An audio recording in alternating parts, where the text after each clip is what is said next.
Ici, chacun a une idée qui lui trotte dans la tête.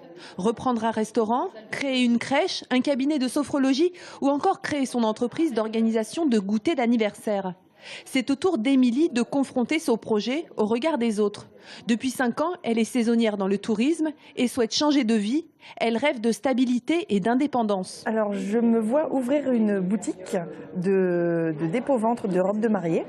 Donc, que de l'occasion, mais de la belle occasion. Alors, tout ce qui est comptabilité, je connais un petit peu, donc les termes me parlent.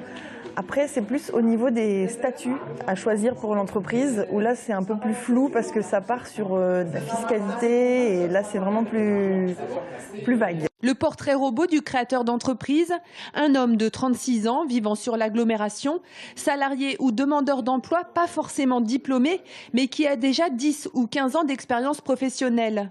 Ce qu'on voit là qui connaît un gros bouillonnement, donc l'économie du numérique, ça c'est indéniable, avec tout ce qui est création d'applis, site internet.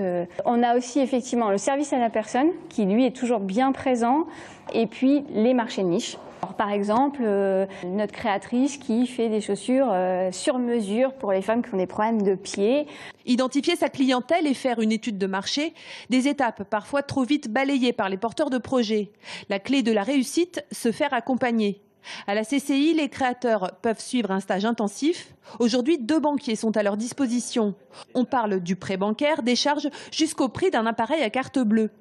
Il y a 2-3 grandes questions qui reviennent systématiquement, c'est quel est le niveau d'apport personnel que vous allez m'exiger? Quelles sont les garanties que vous allez me demander, hein? Et puis quelles sont les solutions de financement qui s'offrent à moi? Donc on dédramatise la situation en leur donnant des clés de réussite, si vous voulez, lorsqu'ils vont eux-mêmes se présenter demain dans leurs agences respectives, quoi. Très souvent, le seul interlocuteur du créateur d'entreprise sera le comptable. En effet, seuls 20% des porteurs de projets font appel aux conseillers des chambres consulaires pour créer leur société.